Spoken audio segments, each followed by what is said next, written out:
Baik.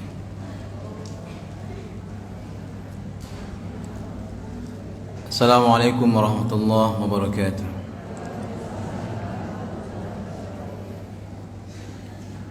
Innal hamdalillah nahmaduhu wa nasta'inuhu wa nastaghfiruh wa na'udzu billahi min shururi anfusina wa min sayyiati a'malina.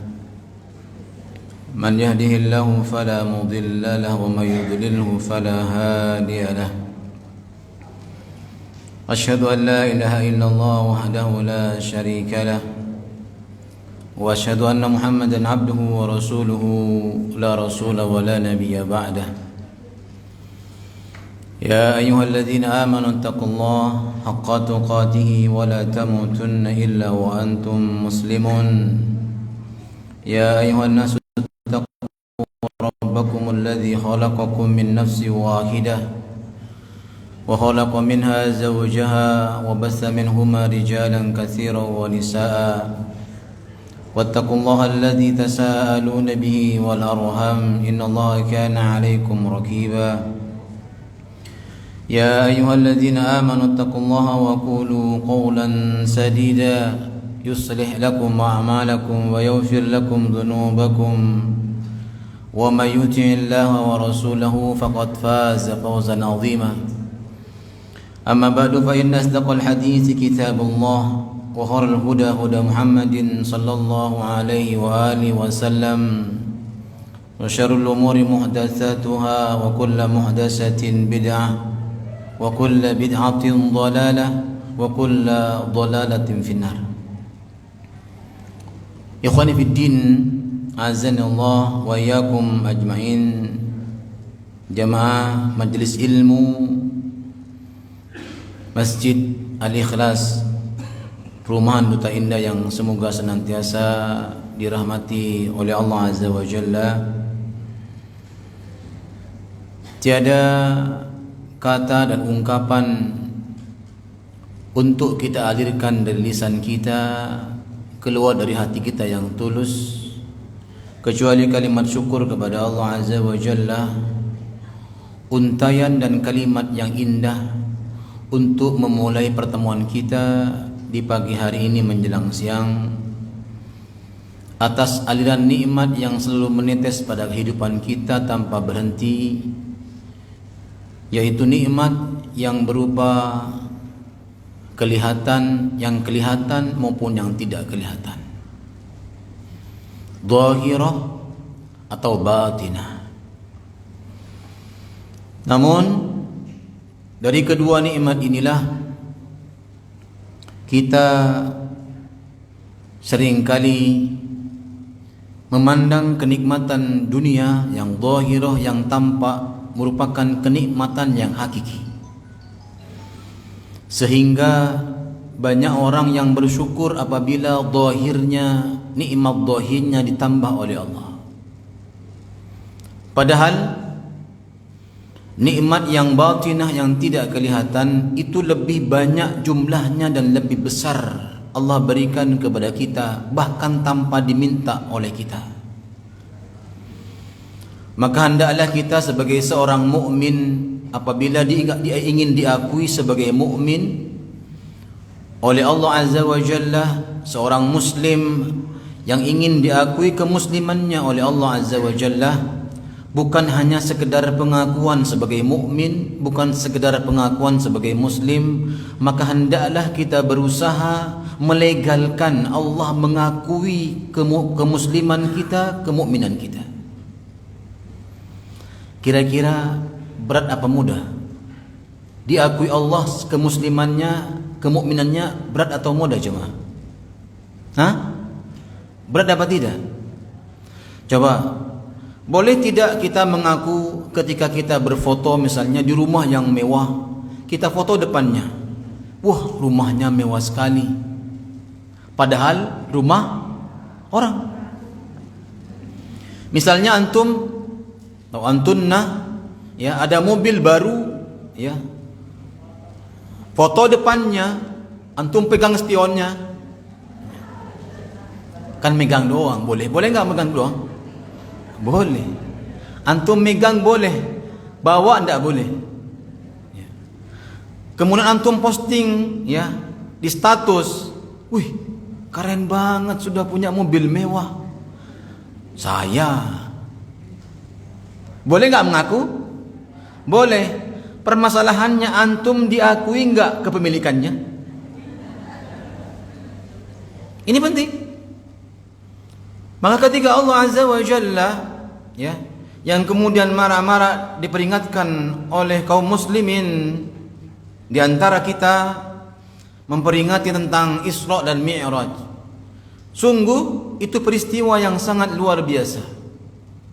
Tidak ada ibadah peristiwa yang besar Allah memulainya dengan kalimat subhana. Ada enggak? Contoh, penciptaan manusia pertama. Siapa manusia pertama? Adam, kemudian menetas kita. Hah? Menetas enggak? Ya. Menetas kita. Adakah Allah Azza wa Jalla memulainya dengan kalimat subhana? Padahal merupakan penciptaan yang luar biasa. Allah langsung menciptakannya dengan apa? Dengan tangannya.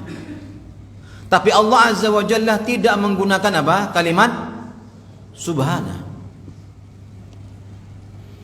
Maka jemaah kaum muslimin yang dirahmati Allah Azza wa Jalla, hendaklah kita memahami kenapa kok Allah Azza wa Jalla menggunakan kalimat subhana dalam peristiwa Isra dan Mi'rajnya Rasulullah sallallahu alaihi wasallam, ya. Peristiwa yang sangat agung ini karena diasbabkan pengakuan Allah terhadap kehambaan Rasulullah.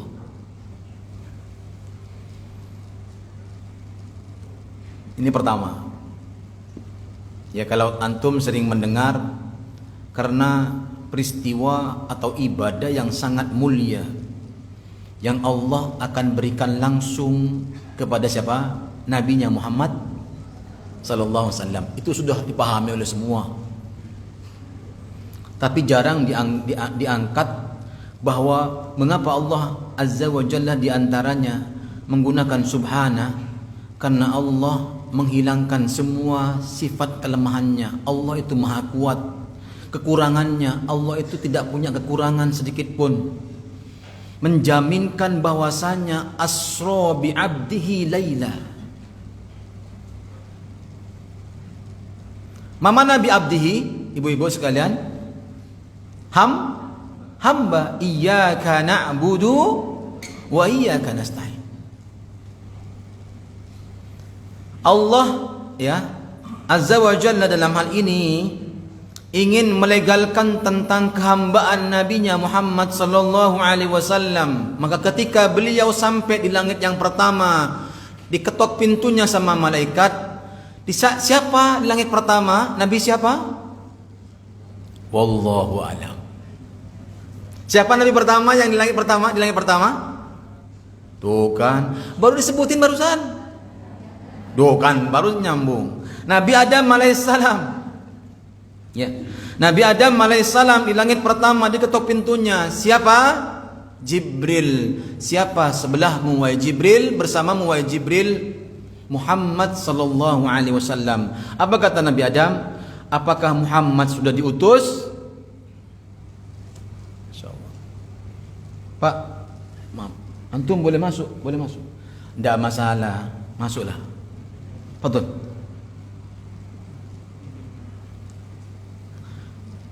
Katanya ini, Fadhil Pak. Beda dapat keutamaannya di dalam. Naam, Fadhil.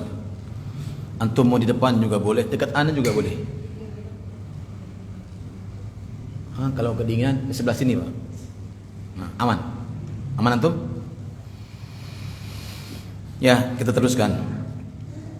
Makanya Masya Allah Azza wa Jalla, ya, para Nabi sallallahu alaihi wasallam ya pun mengakui tentang apakah Muhammad sudah diutus.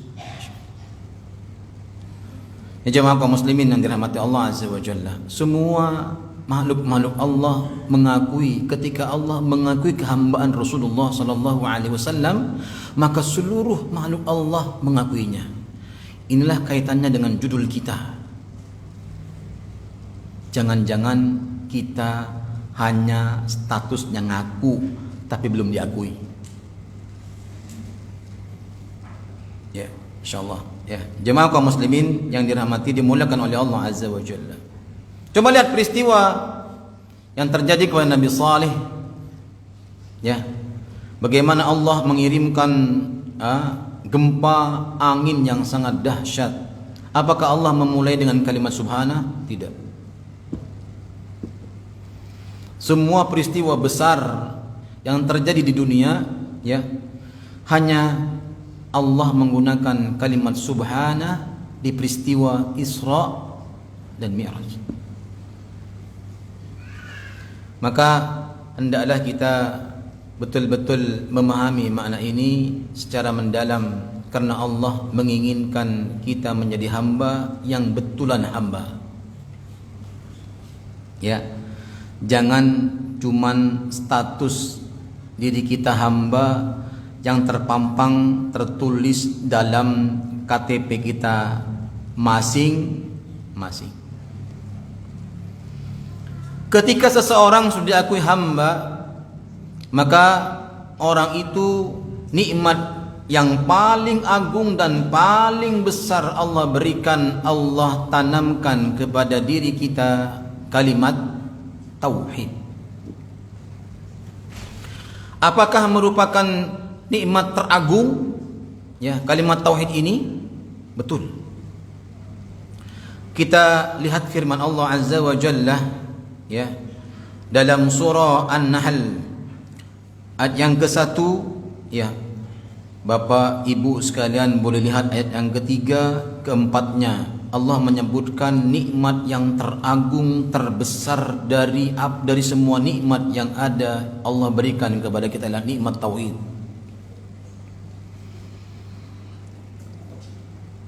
Sudah ketemu? Kata Allah Azza wa Jalla, wa yunazzilul malaikata birruhi min amrihi ala man yasha'u min ibadihi an anziru annahu la ilaha illa ana fa'budun ana fattaqun. Kata Allah Azza wa Jalla. Sudah ketemu Mas Bayu? Fadhal, antum pegang mic kan? Hah? Ayat 2. Ayat 2, ayat 2. Ayat 2, ayat 3, ayat 4. Itu nikmat-nikmat Allah berurutan. Dari mulai hal yang nikmat yang paling besar sampai nikmat yang paling kecil. Fadhal lagi. Artinya saja.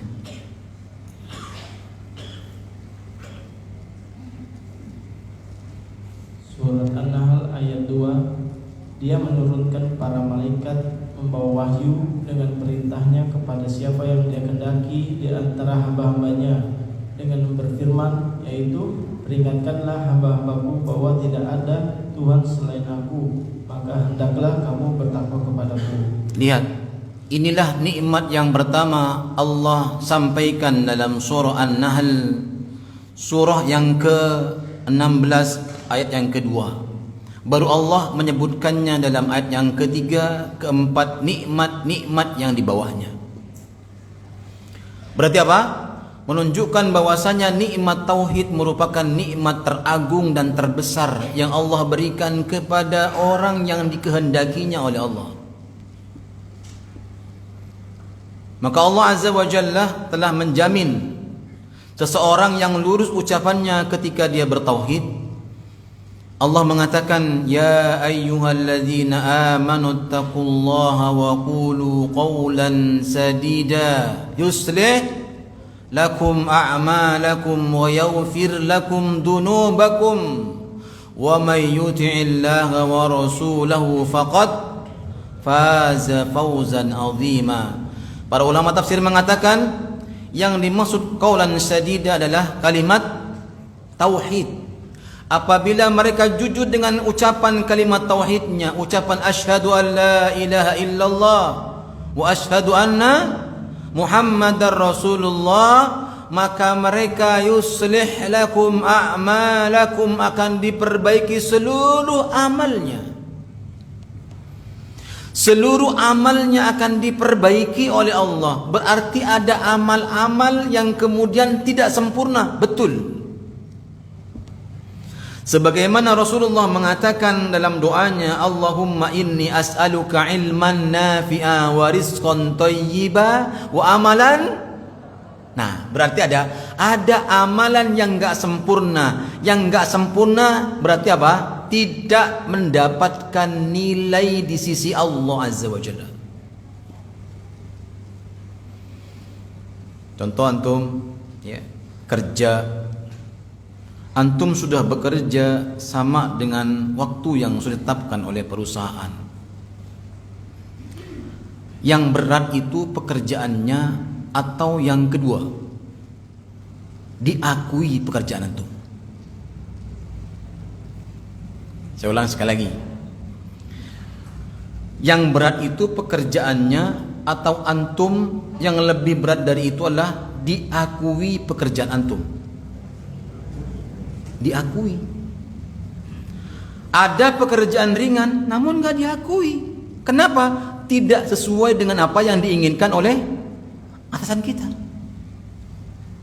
Maka kalau kita ingin diakui oleh Allah Azza wa Jalla, tidak ada kata lain, wa may yuti'illaha wa rasulahu faqad faza fawzan azima. Tidak ada kata lain kecuali mentaati Allah dan Rasulnya. Dengan ngapain? Asyhadu an la ilaha illallah wa asyhadu anna Muhammadar Rasulullah. Maka ikhwani fiddin azanallahu wa iyyakum, ini pelajaran sangat penting buat kita. Jangan-jangan ya, kita ini belum diakui sama Allah sebagai hamba. Ya. Jangan-jangan pekerjaan kita, amal ibadah kita yang selama ini belum disahkan sama Allah Azza wa Jalla. Artinya disahkan apa? Diterima sama Allah Azza wa Jalla. Hanya kita bekerja, namun kita tidak berusaha bagaimana Allah menerimanya. Sebagaimana telah disampaikan di kajian-kajian sebelumnya, pekerjaan yang dilakukan oleh siapa? Dua hamba Allah yang dicintai sama Allah Azza wa Jalla. Siapa dia? Nabiuna Ibrahim dan Ismail. Bangun apa? Ka'bah. Apa ucapannya setelah selesai? Alhamdulillah? Tidak. Rabbana taqabbal minna innaka antas sami'un alim. Jadi apa?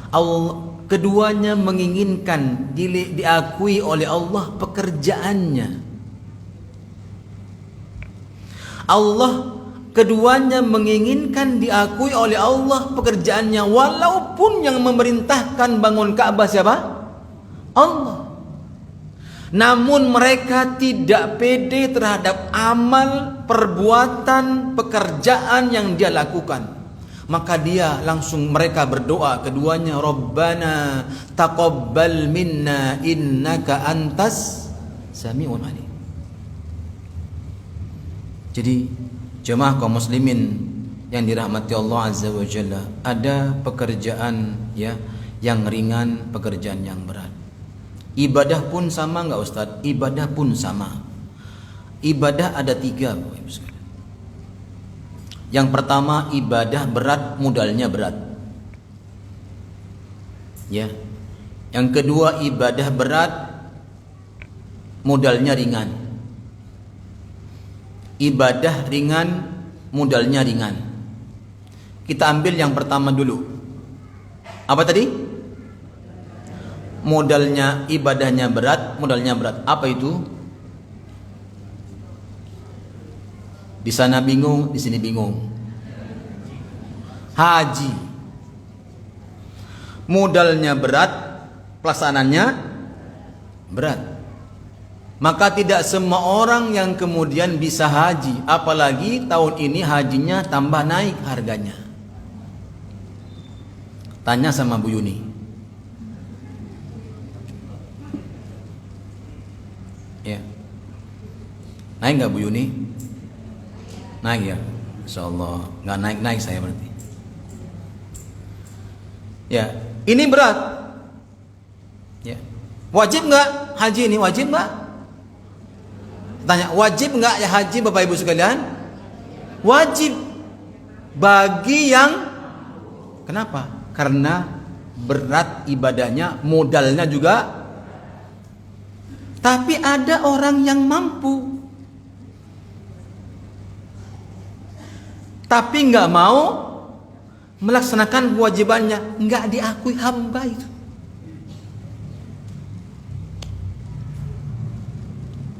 Berarti apa? Dia meninggalkan kewajiban.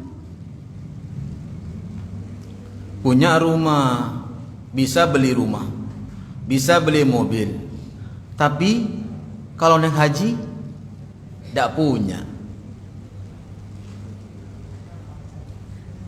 Nunggunya lama Ustaz, sampai 20 tahun. 20 tahun? 30? 20 tahun sekarang nunggunya Pak. Reguler, betul nggak? 32, nambah lagi Pak Agung, jangan tambah lagi. Kan nyampe-nyampe kita. Insyaallah. Boleh daftar nggak? Boleh daftar ya. Semoga Allah memudahkan pendaftarannya dan dimudahkan berangkatnya oleh Allah. Makanya apa? Menjadi hamba. Sebagaimana apa? Rasulullah sallallahu alaihi wasallam dimudahkan oleh Allah untuk bisa melaksanakan Mi'raj, ya. Dari mana? Palestina langsung menuju di mana Allah bersemayam. Dalam waktu apa? Hanya semalam. Kenapa? Lihat kalimatnya, asro. Apa tuh asro namanya? Artinya dijalankan. Berarti apa? Kita tinggal duduk manis. Ada yang mengantarkan. Itulah hamba. Itulah hamba. Makanya apa? Jemaah kaum muslimin yang dirahmati Allah Azza wa Jalla, maka nikmat tauhid merupakan nikmat yang paling agung di antara semua nikmat-nikmat yang ada. Bukan Pak Agung. Nikmat yang paling agung dan paling besar. Kalau kita ingin sampai diakui legalitas kita, amal kita oleh Allah, tidak boleh, tidak wajib bagi kita untuk memurnikan, mensucikan, membersihkan tauhid kita dari semua bentuk kesyirikan apapun.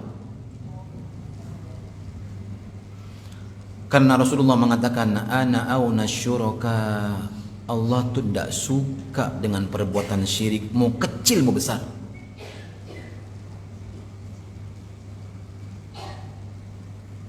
Makanya Allah mengatakan anda yuhibbunahum kahubbillah. Hati-hati orang yang punya benda, ternyata bendanya sampai melencengkan dia beribadah, rumahnya sampai melencengkan dia beribadah, maka andada tandingan buat Allah. Sampai sini paham ya? Berarti apa? Benda itu adalah tandingan buat Allah, segala bentuk apapun, ya. Apalagi setan gepeng, yang kalau ketinggalan langsung balik. Qurannya yang gepeng ketinggalan boro-boro balik, masih ada di kantor. Tapi ini ketinggalan, suruh naik Gojek. Ya, ini jemaah kaum muslimin yang dirahmati Allah. Kalau kita sampai menjadikan benda-benda, ya, selain Allah, makhluk-makhluk selain Allah Azza wa Jalla lebih kita cintai dari Allah Azza wa Jalla, maka itu tandingan anda yuhibbunahum kahubbillah. Hati-hati. Siapapun orangnya. Misalnya antum sangat mencintai istrinya, istri sangat mencintai suaminya, sampai melupakan ibadah kepada Allah, itu andada.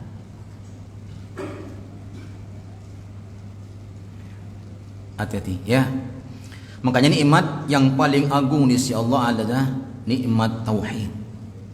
Apa alasannya? Mengapa nikmat tauhid merupakan nikmat yang paling agung dan paling besar? Yang pertama, ini penting. Yang pertama, alasan yang pertama, karena tauhid merupakan sarana keistiqomahan seseorang di dunia dan di akhirat. Saya ulang sekali lagi, karena tauhid merupakan sarana istiqomah seseorang di dunia dan akhirat. Sudah ditulis? Ya.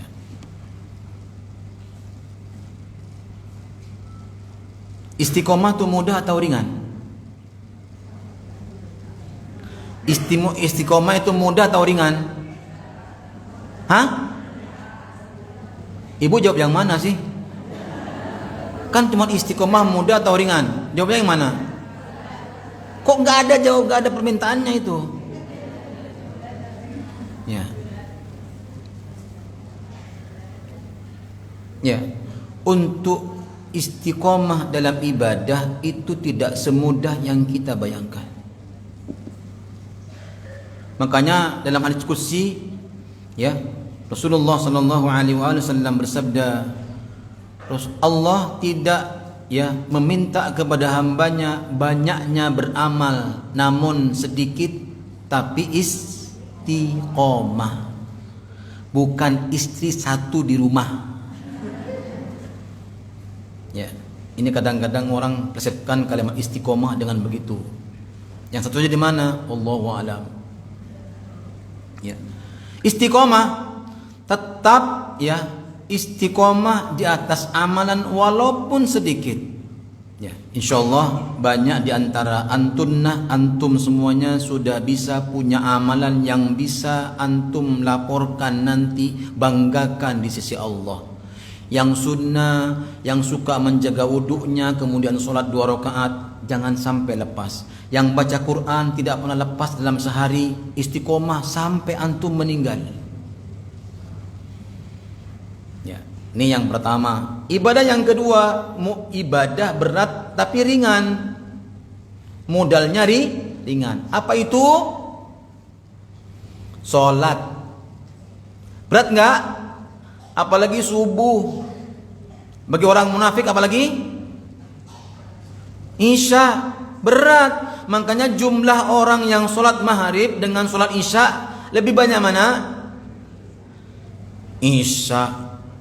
Maghrib, Isya sudah mulai kelap-kelap matanya. Pulang kantor masih bisa berangkat ke masjid. Sampai dulu memandi, makan, matanya sudah mulai lesu. Maka dia mengambil bagian sholat di mana? Di rumah saja. Yang penting sholat. Padahal dia laki-laki, pakai rok berikutnya. Ya. Yang kedua apa? Puasa. Ini insya Allah mudah-mudahan kita berdoa kepada Allah, Allah berikan kita apa? Bertemu dengan puasa. Kemudian semoga Allah memberikan kesehatan di bulan puasa. Ketiga, semoga Allah memberikan kekuatan kepada kita beramal di bulan puasa. 3 doa ini harus dipanjatkan, Pak. Jangan doanya ya Allah pertemukan sama bulan Ramadan. Banyak orang ketemu tapi tidak puasa. Ada nggak? Banyak nggak? Banyak orang ketemu doang, say hello doang, hai puasa. Hai juga kata puasa, lewat juga. Ya, makanya Pak, lihat banyak orang yang bisa menahan lapar dan hausnya di siang harinya, namun dia tidak tahan dengan ngomongin orang. Nggak tahan dia gunjingin orang, tapi bisa nahan puasanya. Coba lihat, ibadah berat, modalnya ringan, pahalanya besar tidak? Besar banget. Yang biasa makan di siang hari, Masya Allah, ditahan sampai maghrib, besar. Namun orang bisa nahan laparnya dan hausnya, tapi tidak tahan ngomongin orang. Banyak apa sedikit? Ini muslim, tapi muslimnya nggak diakui.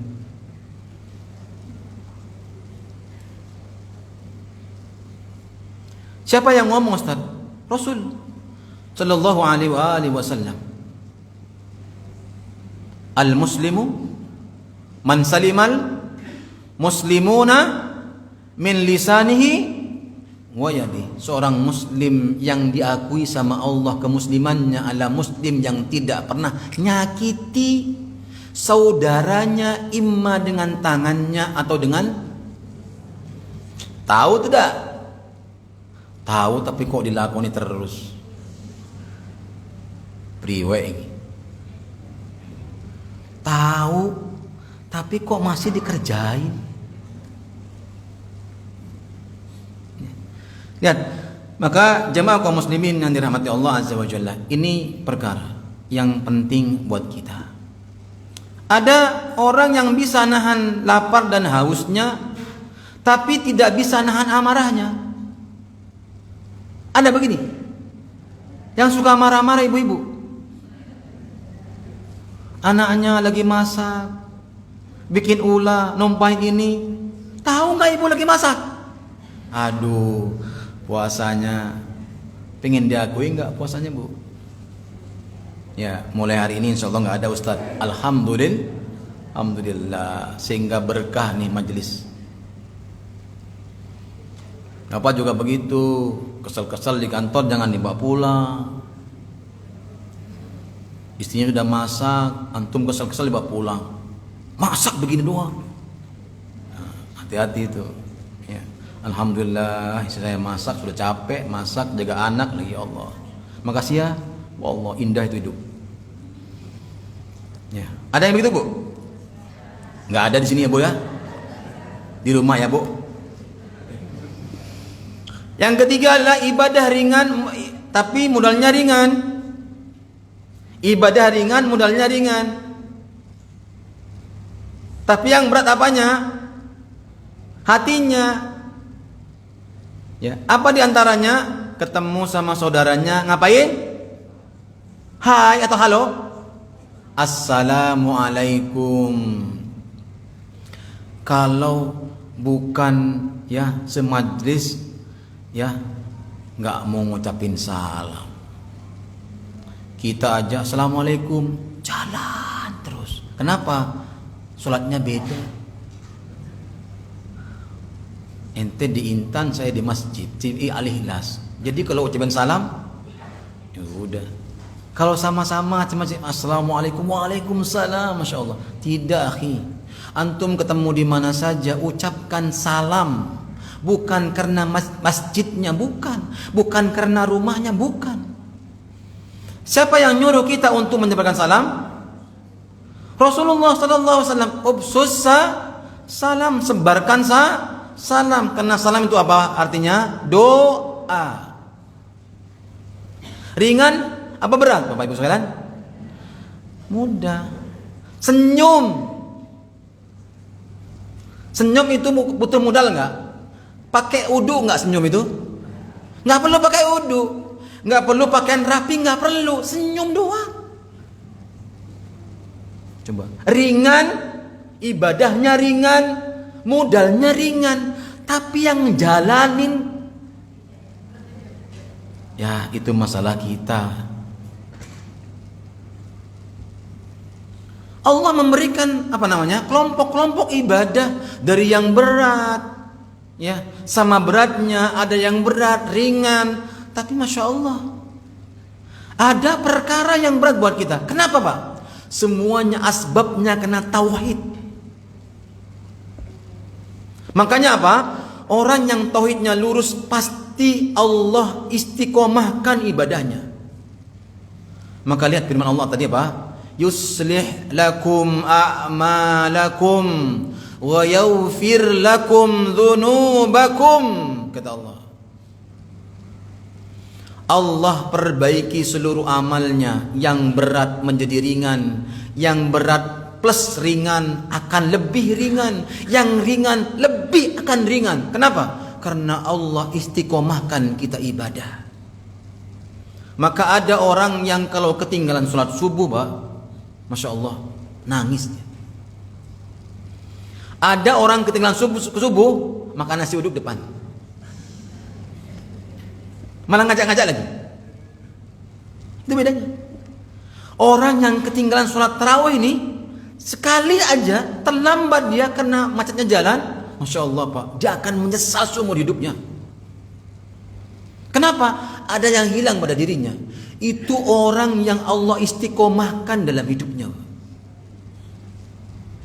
Makanya hanya satu yang bisa menjadikan kita istiqomah, sebabnya apa? Bertauhid kepada Allah. Jangan omdo. Ya, apa tuh omdo? Ya speak doang. Asyhadu an la ilaha illallah wa asyhadu anna Muhammadar Rasulullah. Kapan diucapkannya itu? Setiap sholat ngomong itu mulu. Tapi setelah sholat ngomongin orang. Ketemu orang manyun. Ya. Gak dapat jatah dari suami langsung. Misalnya. Jatah apa tuh? Duit misalnya.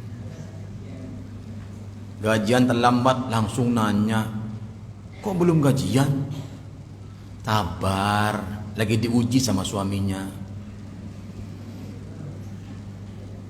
Sama suami, kok belum masak? Sabar, istrinya meriang, merindukan kasih sayang. Nggak ngerti laki-laki kadang-kadang, ya, ngerti sedikit. Wah, istriku yang cantik, langsung masak dia. Masya Allah. Ini apa? Inilah bentuk istiqomah. Maka lihat yang Allah Subhanahu wa taala firmankan dalam surah Ibrahim, surah yang ke-14 ayat yang ke-27. Silahkan dibuka. Kita ini kajian kan? Ya, jangan jiping. Tahu jiping? Ngaji ngoping. Ya. Buka Qur'annya surah Ibrahim ayat yang ke-14 ya, surah yang ke-14 ayat yang ke-27.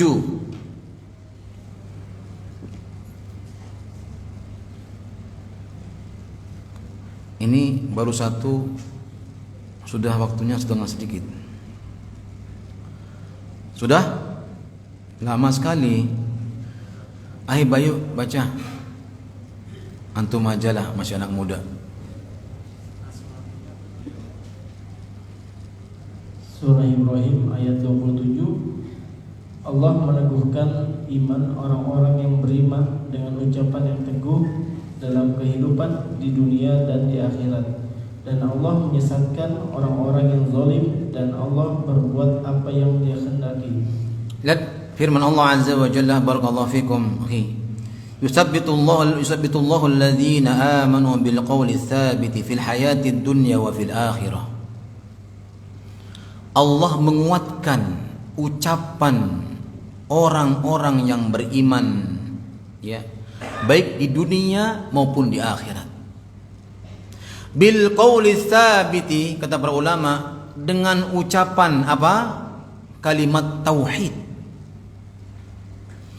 Allah menguatkan ucapan seseorang dengan ucapan tauhid, kalimat dengan tauhid, bil qawli tsabiti fil hayatid dunya wa fil akhirah. Maka kalau orang ingin istiqomah dalam beribadah, tidak ada cara lain. Kalau kita ingin istiqomah, kita membenarkan, memperbaiki tauhid kita di sisi Allah Azza wa Jalla. Maka Allah akan perbaiki semua ucapan kita. Sebagaimana Allah katakan tadi, yuslih lakum a'malakum. Sama enggak? Ya. Allah akan perbaiki seluruh amal ibadah kita, enggak terkecuali yang kecil sampai yang paling besar, akan diperbaiki sama Allah Azza wa Jalla. Lihat, makanya Allah mengatakan asra, Allah yang menjalankan. Pertanyaannya, ya coba, antum bisa punya suami, siapa yang mengantarkan kepada suaminya? Allah. Antum punya pekerjaan, siapa yang mengantarkan kepada antum pekerjaan itu? Antum nemu sendiri? Tidak, Allah yang nganterin. Bukankah berapa banyak kita lama nggak terima, Allah kasihkan di sini pekerjaannya. Ya enggak? Betul enggak? Iya, Allah nganterin. Antum cari rumah, berbagai macam rumah antum lihat, Masya Allah. Ternyata antum ditakdirkan apa? Rumahnya di perumahan Duta Indah. Tapi nggak indah sekarang. Karena kalau hujan dikit banjir. Dulu indah nggak Bu? Indah. Insya Allah. Pak Agung tanggung jawab. Ya, Masya Allah. Allah yang ngeterin. Coba lihat jemaah kaum muslimin yang dirahmati Allah Azza wa Jalla. Lebih dari antum. Villa Nusa Indah 2. Ya. Di bawahnya lagi sebelum masuk Villa Nusa Indah. Yang kalau banjir langsung satu atap. Apa Bu? Hafal kalau sudah begitu. Nah, itu. Masya Allah, mau pindah ke mana? Allah tidak ada penyesalan. Jangan menyalahkan dulu kamu yang milih sini. Dulu kan gak banjir. Dulu. Maka jemaah kaum muslimin yang dirahmati Allah Azza wa Jalla, jangan pernah menyalahkan takdir. Ya, antum semuanya telah dituliskan takdirnya oleh Allah Azza wa Jalla. Semuanya sudah Allah gariskan takdirnya. Jangan pernah menyalahkan takdir. Ya. Ya. Ini yang harus kita pahami. Allah akan kuatkan dia. Dalam perkataan sesulit apapun ucapannya, Masya Allah, Allah akan kuatkan. Ketika nanti di akhirat bagaimana, Allah pun kuatkan dia. Bagaimana nanti ketika mereka menghadapi ya kehidupan akhirat. Ya, akhirat ada dua. Yang pertama alam barzah, alam akhirat. Ya, akhirat ada apa? Ada dua. Yang pertama alam barzah, yang kedua alam akhirat. Ketika di alam barzah, kita akan dikuatkan imannya oleh Allah Azza wa Jalla karena keistiqomahan kita dalam memegang tauhid kepada Allah Azza wa Jalla. Ya, lihat mengapa dua malaikat ini namanya serem. Mungkar, nakir. Mungkar, nakir. Karena namanya artinya mungkar, orang mengingkari bertemu dengan dia. Kalau ada orang ingin ketemu kita, nggak mau ketemu karena serem. Nah, setiap orang, kata para ulama, mengingkari ketemu sama siapa? Malaikat mungkar dan nakir. Kalimatnya berbeda, maknanya sama. Ya, antum melihat tadi buat tafsirnya nanti, penjelasannya, maknanya daripada nakir coba. Artinya sama. Semua orang mengingkari bertemu dengan keduanya. Kenapa kok mereka mengingkari bertemu dengan keduanya? Ya, karena muka mereka memang seram. Disebutkan ya, bahwasanya wajah mereka, kulit mereka apa? Hitam kebiru-biruan. Hitam kebiru-biruan. Antum bisa bayangin tuh. Ya. Itu. Kemudian yang berikutnya adalah syadidul intihal. Mengapa orang takut bertemu dengan keduanya? Karena mereka membentak ketika tanya. Coba bentakan pertanyaan nanti akan dimunculkan oleh dua malaikat ini. Coba antum datang ke rumah orang, tiba-tiba langsung dibentak. Ente, kaget, jantungan, pingsan. Ya, makanya apa? Orang yang memegang tauhid dengan baik, istiqomah di atas tauhidnya, ya, Allah berikan keistiqomahan nanti di alam kuburnya, di alam barzahnya dan di alam akhirat nanti. Orang pada gelisah, ya, bingung, cari pertolongan. Orang yang bertauhid kagak. Kenapa? Orang kepanasan, dia dapat naungan. Mau nggak begitu? Bertauhid jangan mau doang. Ya. Jadi mukmin yang diakui kemukminan kita. Jadi muslim yang diakui kemusliman kita. Bagaimana caranya? Hamba-hamba Allah yang sesungguhnya. Jangan omdo. Ya, ngomong doang. Kuatkan, bentakan, belum lagi siksaannya. Belum lagi apa? Disiksa sama malaikat-malaikat yang bertanya kepada kita. Makanya bentakan apapun ya yang terjadi di alam barzah kita bagi orang yang istiqomah di atas tauhidnya, Allah akan teguhkan imannya. Maka Rasulullah mengajarkan doa, Allahumma firlahu wa tsabbithu, ya Allah ampuni dosa si fulan dan kuatkan hatinya. Itu doa siapa? Rasulullah ketika selesai menguburkan mayat. Kalau kita enggak, balik baik, ngacir. Bahkan banyak di antara antum dan antunan ini enggak tahu adab masuk kubur. Tahu enggak? Antum masuk kubur. Perempuan boleh masuk kubur? Perempuan boleh masuk kubur? Hah? Dilarang masuk kuburan, tapi nyelonong baik.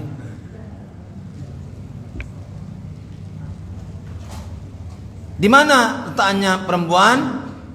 Di parkiran. Yang masuk ke tempat penguburan siapa? Kaum laki-laki. Kenapa kok dilarang? Karena ada sebabnya.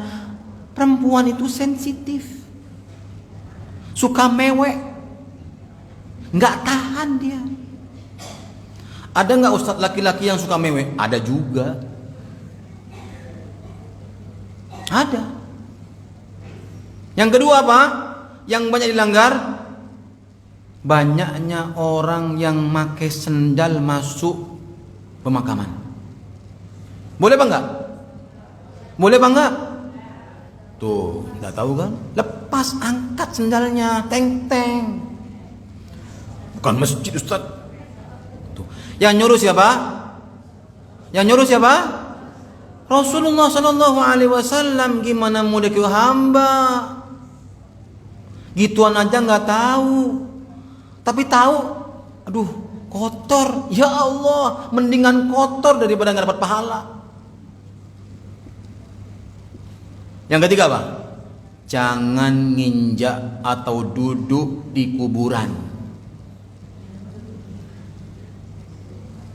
Siapa yang sering duduk di kuburan? Ayo aku. Sering. Sama saja kita menduduki bara api. Maka hati-hati ya Bapak Ibu sekalian. Kalau sempit kuburannya jangan maksakan. Ya, kan kadang-kadang susah jalannya. Ya, hati-hati itu. Ini kata Allah Azza wa Jalla bahwasanya Allah kuatkan mereka dengan kalimat apa? Kalimat tauhid yang mereka pegang selama di dunia.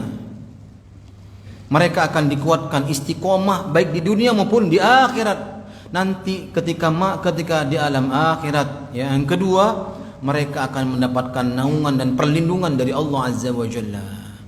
Yang semuanya kepanasan, kita kipas-kipas. Orang dapat panas matahari dekat dengan kepalanya, kita dapat naungan di atasnya. Nggak mau? Mau dong. Ya. Makanya istiqomah. Pegang tauhidnya dengan baik. Ya, insya Allah kita akan menjadi mukmin yang sebenarnya akan diakui sama Allah. Apa kata Allah Azza wa Jalla dalam Al-Quran? Innal ladhina qalu rabbuna Allah summa istaqamu tatanazzalu alaihimul malaika alla takhafu wa la tahzanu wa abshiru bil jannati allati kuntum tu'adun nahnu awliyaukum fil hayatid dunya wa fil akhirah. Sesungguhnya orang yang mengatakan Rabbuna Allah, Allah itu Rabbku, memegang dia tauhidnya, sungguh-sungguh istiqomah dengan ucapannya. Seperti tadi apa? Qaulan sadida, jangan syah. Beda artinya kalau syah. Sad. Ya, kalau syah beda. Ya baca satu. Ya. Maka summastaqamu, kemudian dia istiqomah, akan Allah berikan keistiqomahannya. Lihat, maka kegundahan, kegelisahan, ya. Ketika dia ingin dicabut nyawanya oleh Allah, dia gelisah, dia gundah. Apa yang dipikirkan orang yang mau dicabut nyawanya oleh Allah Azza wa Jalla, jemaah? Apa? Pertama, tentang kehidupannya di dunia. Yang kedua, tentang kehidupannya di akhirat. Ada dua orang yang ingin cabut nyawanya, kata Allah Azza wa Jalla. Mengapa mereka gelisah ketika mereka ingin cabut nyawanya? Karena dia memikirkan keluarganya. Bagaimana istriku nanti aku meninggal, dia kawin lagi. Bagaimana anak-anakku nanti ketika aku meninggal, siapa yang memberikan makan mereka? Mereka gelisah, sedih, gundah, gulana dialami. Masya Allah, di ujung-ujung kematiannya mereka masih gelisah, jemaah. Semua manusia. Kemudian dia berpikir, bagaimana kehidupanku nanti di akhirat? Apakah aku akan mendapatkan kenikmatan di akhirat? Ketika aku masuk alam barzahku, di alam kuburan pertama, terminalku nanti menuju terminal yang kedua, apakah aku di terminal pertama ini mendapatkan nikmat kuburku? Orang yang ingin cabut nyawanya masih memikirkan tentang kehidupan dunia mereka dan kehidupan akhirat mereka. Ketika mereka mengalami hal itu, kata Allah Azza wa Jalla, tatanazzalu alaihimul malaika. Allah kirimkan malaikat membisikkan kepadanya, alla takhafu wa la tahzanu. Ya. Allah mengatakan melalui apa? Berikan kabar kepada orang-orang yang ingin cabut nyawanya, yang gelisah itu. Yang di dunianya dia memegang tauhidnya dengan baik, kabarkan kepadanya, alla takhafu wa la tahzanu. Kau jangan takut istrimu diambil orang, enggak bakal. Kau jangan takut istri dan anakmu enggak makan, aku jamin mereka. Lihat Pak, Allah jamin kehidupan mereka. Masya Allah, kita sudah meninggal saja, kalau kita bertauhid, istri kita, anak kita dijamin sama Allah.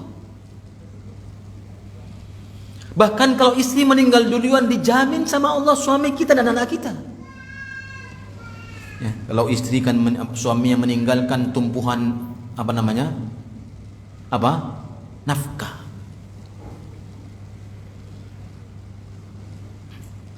Lihat Allah Azza wa Jalla.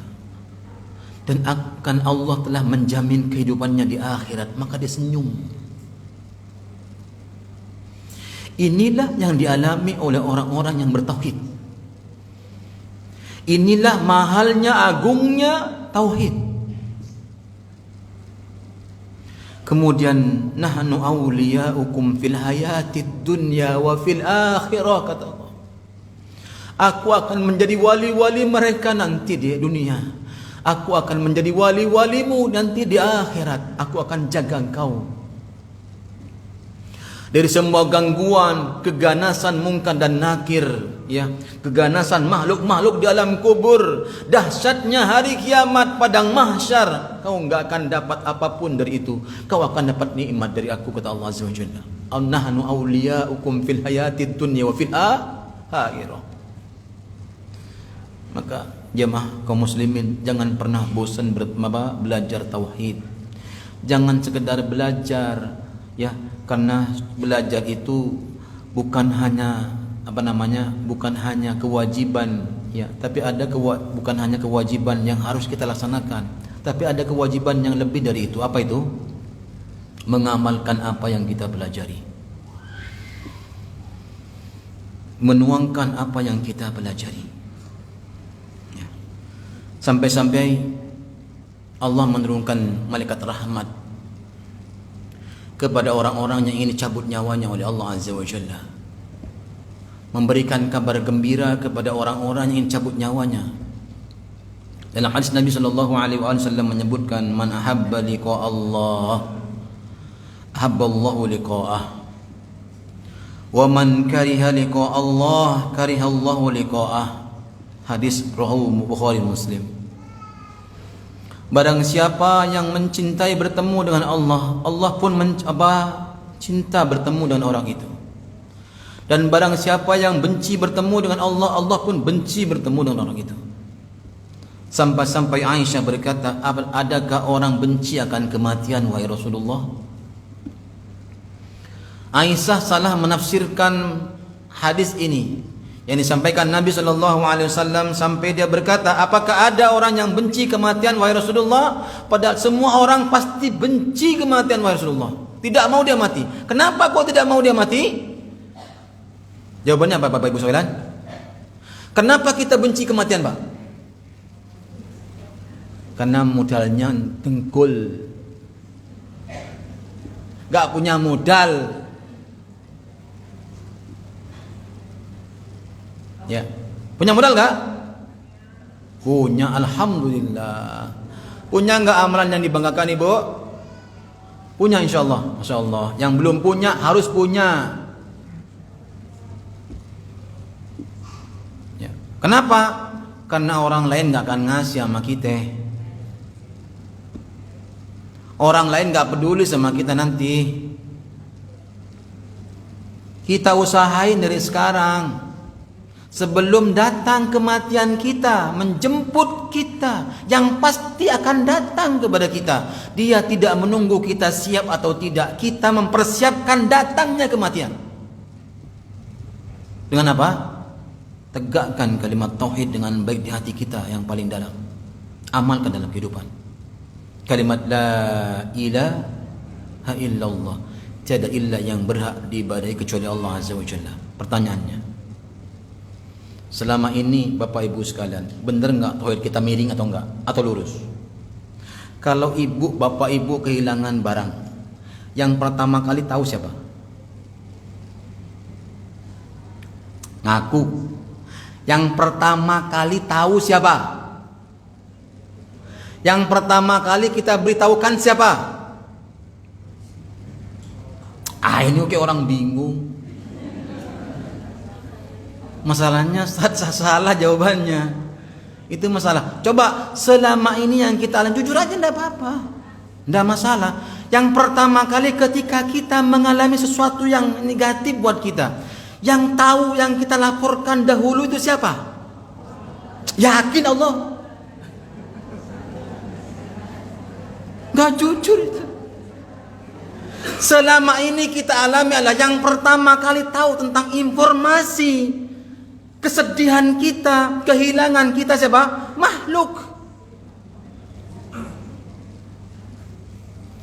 Padahal Allah kata apa? Allah, sholat. Laporkan sama Allah Azza wa Jalla tentang apa? Kesedihan kita sama Allah Azza wa Jalla. Lihat contohnya siapa? Nabi Ibrahim alaihissalam.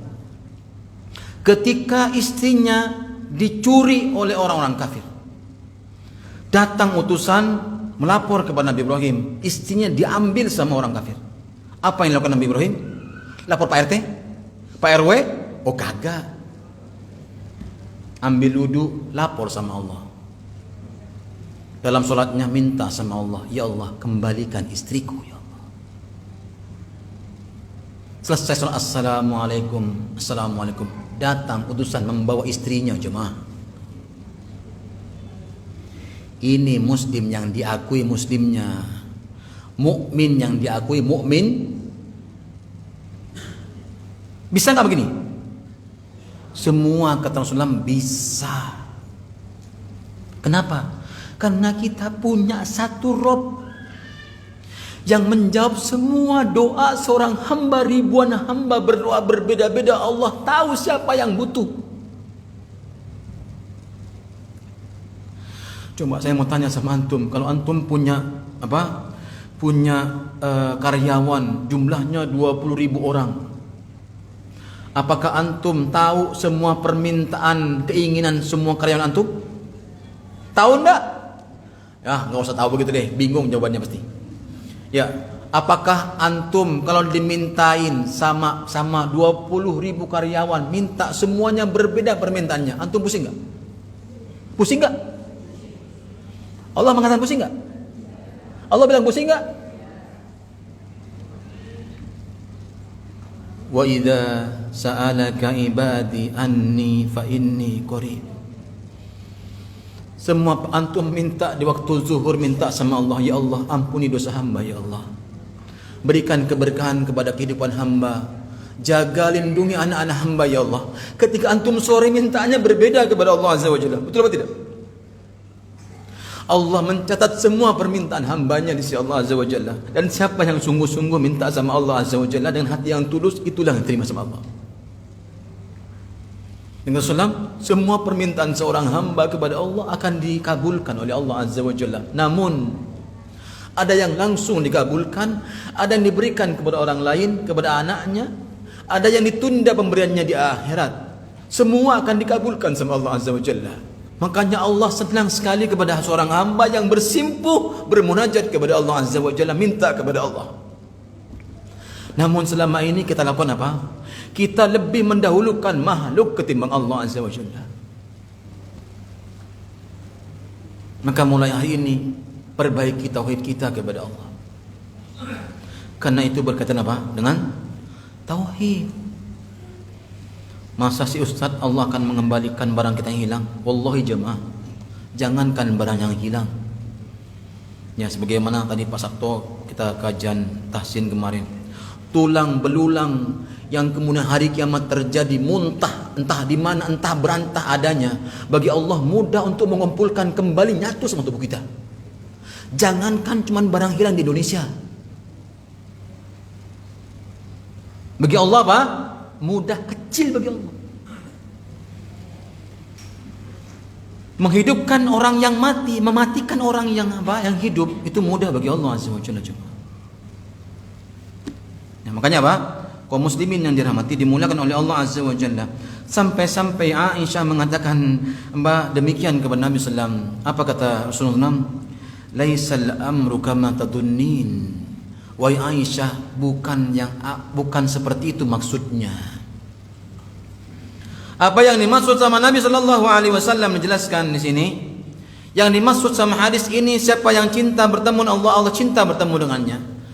Siapa yang benci bertemu dengan Allah, Allah benci bertemu dengannya. Ketika mereka ingin dicabut nyawanya oleh Allah Azza wa Jalla, orang yang beriman, orang yang bertauhid, maka Allah perlihatkan surga buatnya, tempat kembalinya di akhirat.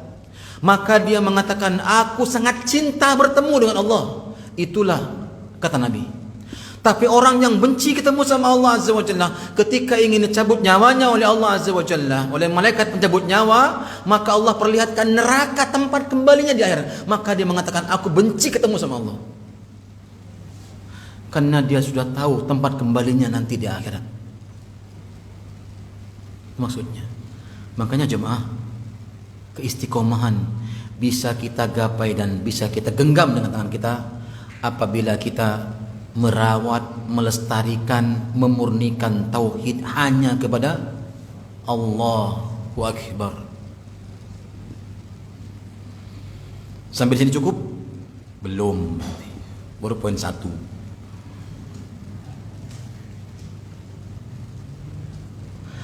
Poin yang kedua, mengapa tauhid itu merupakan nikmat yang teragung dan orang yang bertauhid sangat bahagia di atasnya? Karena Allah Azza wa Jalla akan menyelamatkan orang yang berpegang teguh dengan tauhidnya. Dari apa? Dari neraka Allah Azza wa Jalla yang menyala-nyala, siap menyantap dan menghabiskan tubuh kita. Orang yang bertauhid akan selamat dari ancaman Allah, neraka Allah Azza wa Jalla, siapapun orangnya. Allah tidak melihat status dari orang itu, keadaan orang itu. Kaget. Ya. Ini Pak, lihat Pak. Ada orang yang mencari kebahagiaan hanya sebatas dunia, namun akhirat tidak. Ada orang yang ingin bahagia dunia akhirat. Betul nggak? Maka kuncinya jawabannya sudah tahu. Ada orang yang di dunia, ya, dia tidak bahagia, namun bahagia di akhirat. Ada nggak? Ada. Ya. Maka semua orang pasti menginginkan bahagia di dunia dan bahagia di akhirat. Kalau kita tidak bisa melihat kebahagiaan itu di dunia, ya, dengan keindahan dunia seindah-indahnya sebagaimana orang menikmatinya, ya ketahuilah Allah telah menyiapkan kebahagiaannya di akhirat. Maka hendaklah kita memegang ibadah kita, tauhid kita di sisi Allah Azza wa Jalla sebelum kematian kita datang. Pasti Allah sudah siapkan kebahagiaan yang hakiki di mana? Di akhirat. Ya, tinggal kita pilih. Makanya bagi orang-orang yang diselamatkan sama Allah Azza wa Jalla, faman zuhsiha 'anil nari wa udkhilal jannata faqad faz. Wa mal hayatud dunya illa mata'ul ghurur. Barang siapa yang diselamatkan oleh Allah Azza wa Jalla dari panasnya api neraka, dimasukkan surga oleh Allah Azza wa Jalla, sungguh dia telah mendapatkan kemenangan yang hakiki. Sungguh dia telah menggenggam kemerdekaannya yang sungguhnya. Kalau kita belum merdeka dari hawa nafsu kita masih mengikuti hawa nafsu kita, belum tunduk sama hawa nafsu yang dibawa nama Nabi SAW, maka kita belum merdeka jemaah. Siapa yang mengatakan? Nabi kita Muhammad sallallahu alaihi wasallam. Maka tundukkan hawa nafsu kita kepada siapa? Kepada apa yang telah dibawa sama Nabi kita Muhammad sallallahu alaihi wasallam, karena itu jaminan dari Allah. Qul in kuntum tuhibbunallah fattabi'uni. Kalau engkau merasa mengakui mencintai Allah, ya, mencintai Allah, menjadi hamba Allah Azza wa Jalla, maka ikutilah siapa? Rasulullah sallallahu alaihi wasallam. Ya. Sebagaimana Nabi sallallahu alaihi wasallam telah bersabda, la yasma'u bi ahadun min hadhil ummah yahudiyyun wala nasraniyyun summa yamut wa lam yu'min billadhi ursiltu bihi illa kana min ashabin nar. Kata Nabi sallallahu alaihi wasallam, tidaklah seorang dari umat ini, baik Yahudi maupun Nasrani, mendengar tentang Nabi kita Muhammad sallallahu alaihi wasallam, apalagi kemudian dia memahami tentang risalah yang dibawanya, dia paham tuh, namun dia tidak beriman dengan risalah yang dibawanya, maka dia kalau mati tempatnya, sahabatnya adalah neraka. Jemaah kaum muslimin yang dirahmati Allah Azza wa Jalla, inilah makanya jaminan orang-orang yang mengikuti Rasulullah dengan baik sesungguh-sungguhnya, ya. Baik semua perbuatannya betul. Saya mau tanya, ya, siapa yang mengatakan kita harus mencontoh Rasulullah dari hal yang paling kecil sampai yang paling besar?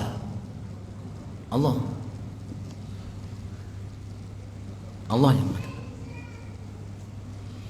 Dari mulai buang air kecil sampai buang air besar, buang hajat. Contoh siapa? Kalau kita mengingkari contohnya, maka banyak orang yang sakit prostat. Orang yang sakit tidak bisa kencing banyak. Kenapa? Karena dulunya sering kencing berdiri. Maka sunnah Nabi gak baik kalau kencing? Iya. Banyak gak yang sakit begitu? Banyak. Dampaknya banyak. Tersendat-sendat bahkan. Kalau kata orang Jawanya anyang-anyangan toh? Nah iya paham. Anyang-anyangan itu akibatnya apa? Karena ndak tuntas.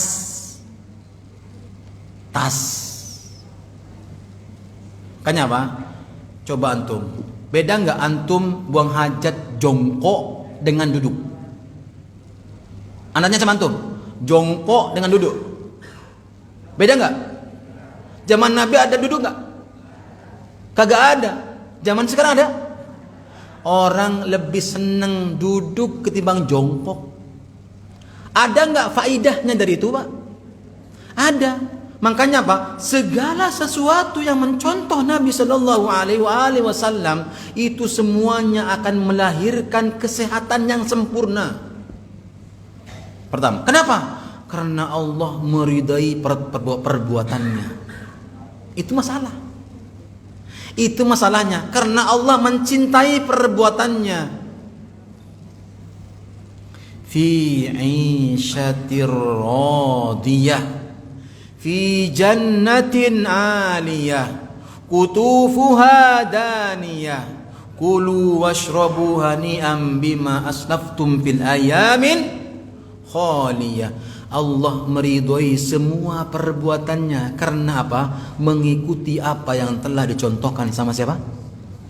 Rasulullah SAW. Hatta buang hajat, hatta buang air kecil, hatta makan yang sepele diajarkan sama Nabi. Kalau makan jangan memuaskan hawa nafsu, cukup untuk meluruskan apa?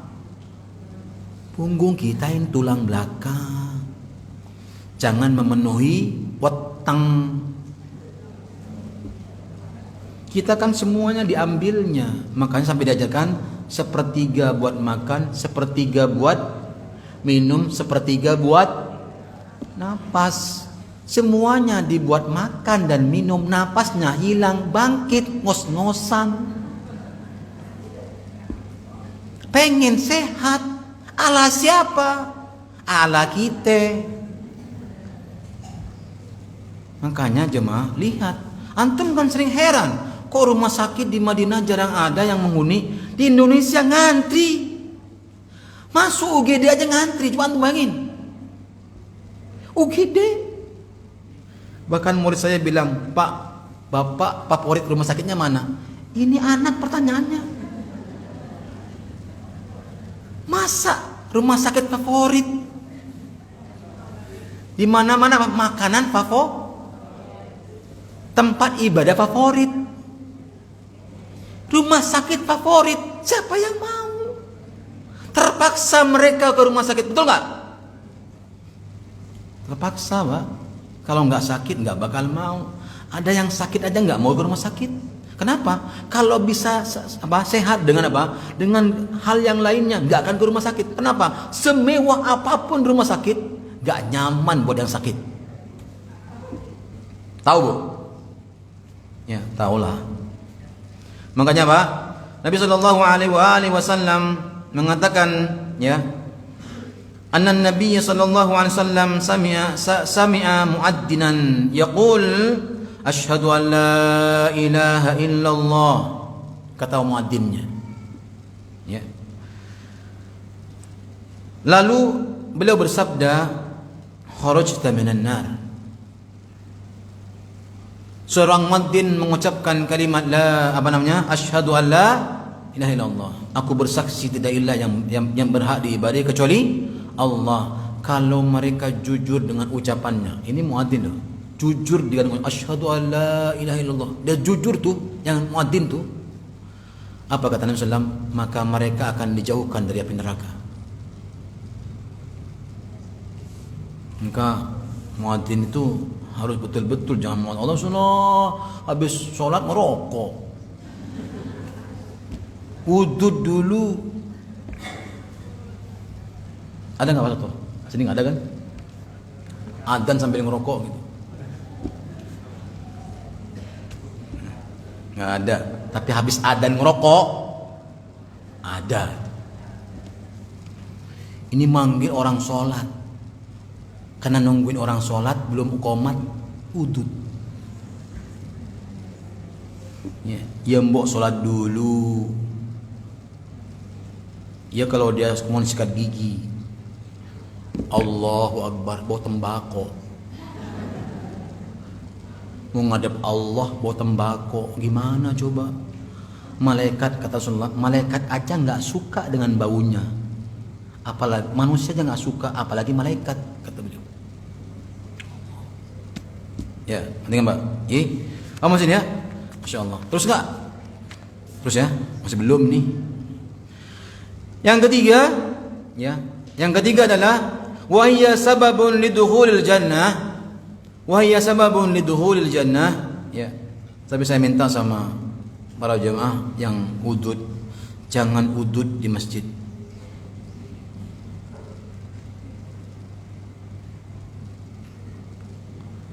Ya.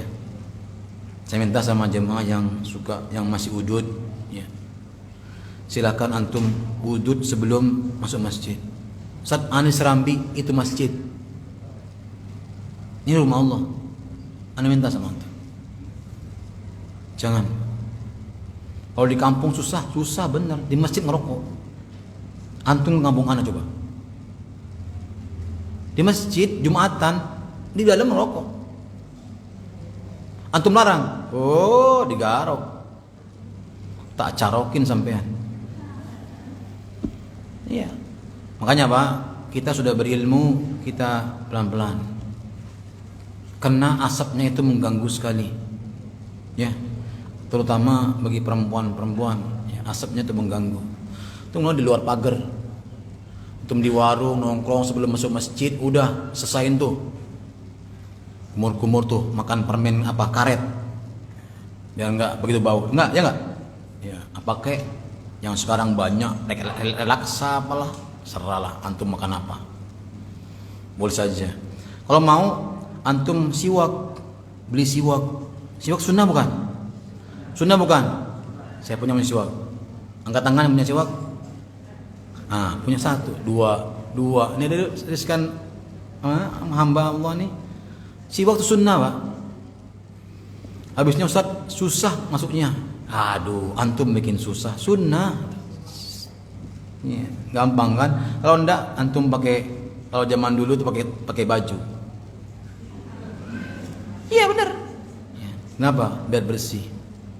Ya.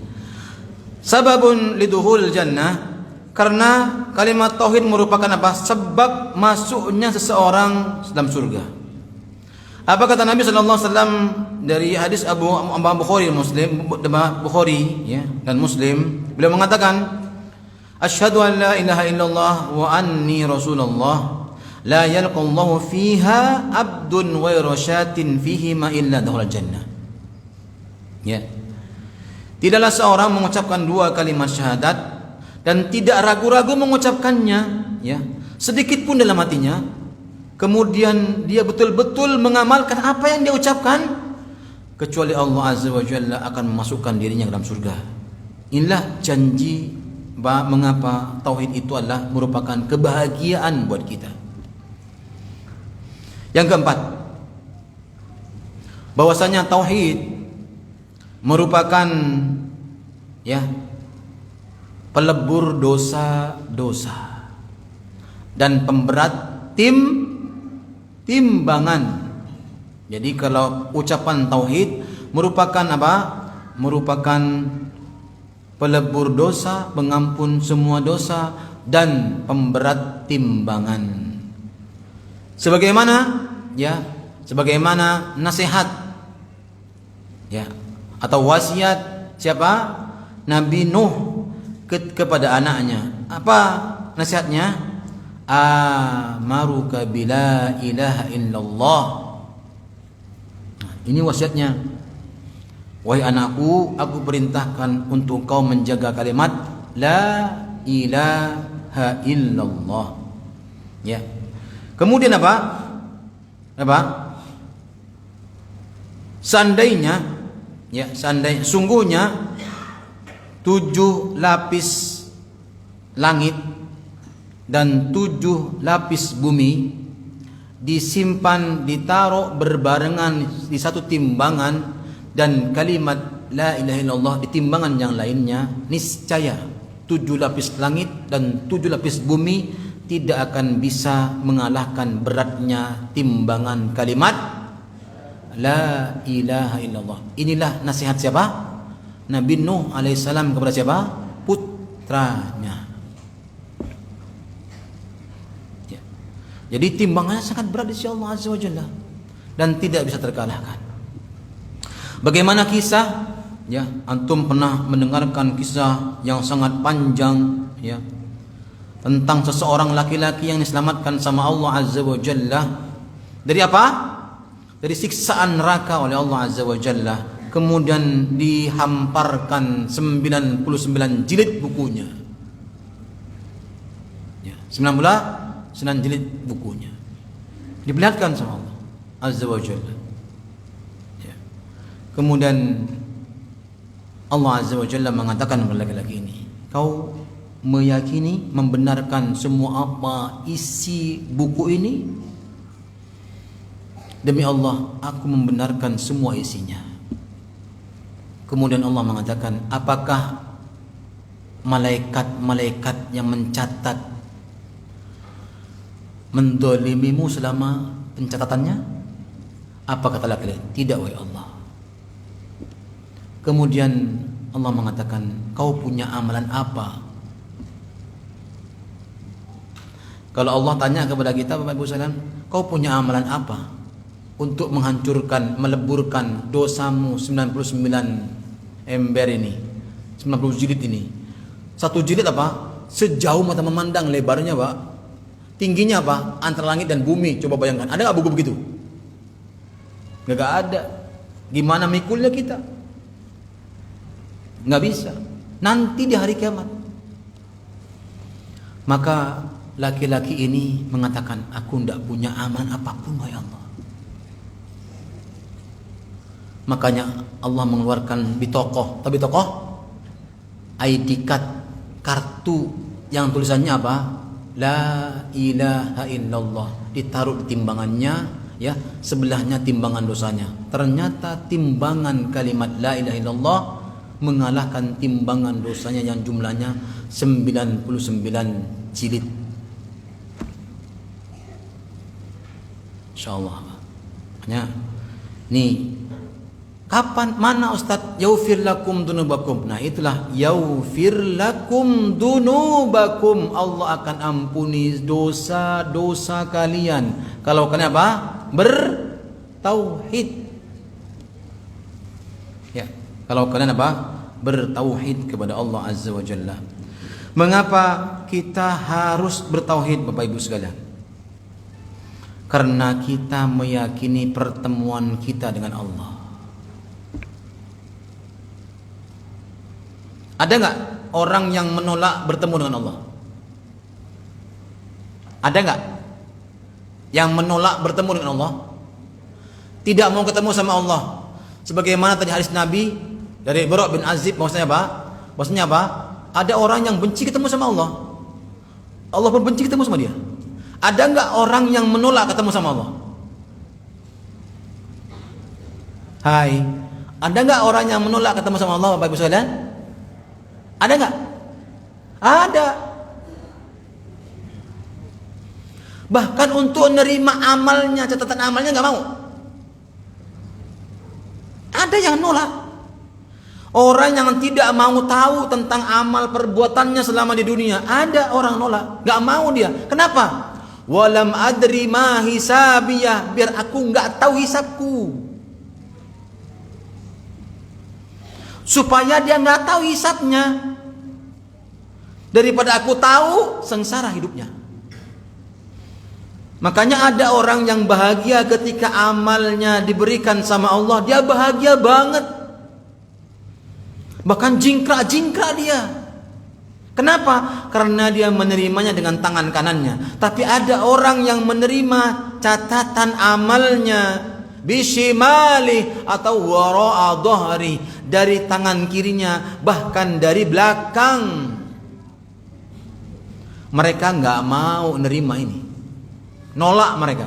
Kenapa nolak? Karena mereka tidak pengen tahu hisabnya di sisi Allah Azza wa Jalla. Ya. Apa kata mereka? Seandainya kematian itu adalah akhir dari kehidupan, aku lebih memilih mati untuk selama-lamanya sudah. Tapi ternyata apa? Kematian ada kehidupan. Apa kehidupan itu? Pertemuan kita dengan Allah Azza wa Jalla. Inni dhanantu anni mulakin hisabiyah. Dalam surah Al-Baqarah, alladzina yadhunnuna annahum mulaku rabbihim wa annahum ilaihi raji'un. Seandainya orang yang beribadah meyakini pertemuannya dengan Allah Azza wa Jalla, orang yang hidup di dunia diberikan nikmat kehidupan oleh Allah Azza wa Jalla, diberikan segala-galanya dunia kepadanya, menyadari akan pertemuannya dengan Allah Azza wa Jalla, orang yang beribadah akan menikmati ibadahnya. Alias apa? Khusyuk. Karena dia meyakini bertemu sama Allah. Allahu Akbar. Ya. Makanya Pak, jangan muncul penyesalan ya setelah datang kematian. Ya, kematian. Makanya mereka mengatakan ya laitaha kanatil qadiyah. Ya, wahai kiranya kematian itu adalah menyudahi segala sesuatu. Ma aghna anni maliyah, hartaku sama sekali enggak ada manfaatnya, enggak berguna lagi. Sebanyak apapun harta kita, ketika kita sudah mati, masuk alam barzah, masuk alam akhirat, enggak ada manfaatnya. Allah enggak bisa dibeli dengan apa? Disogok dengan apa? Dengan uang, dengan harta kita nggak bisa. Surga nggak bisa dibeli dengan fulus, nggak bisa. Makanya halaka anni sultaniyah, celaka semua kekuasaanku selama di dunia, nggak ada manfaatnya juga ternyata. Apa kata? Khudhuhu fahullu, tangkap dia. Wahai malaikat, tangkap dia. Ikat tangannya, nempel ke lehernya, terbelenggu dari besi, seret dia. Ya, summal jahima sallu, masukkan dia, campakkan dalam neraka yang menyala-nyala, neraka yang paling bawah. Inilah orang yang mengingkari tauhid kepada Allah Azza wa Jalla. Makanya Pak, siapa orang yang tidak berdosa di dunia ini? Siapa orang yang merasa bersih dari dosa? Enggak ada. Gak ada orang yang merasa bersih dari dosa. Semua kita, ana sama antum, bahkan mungkin ana lebih banyak dosanya dari antum. Yang tidak butuh pengampunan Allah, kita butuh pengampunan Allah. Maka kita butuh tempat bermunajat yang kita hanya dengan Allah Azza wa Jalla yang memahami munajat itu. Kapan itu?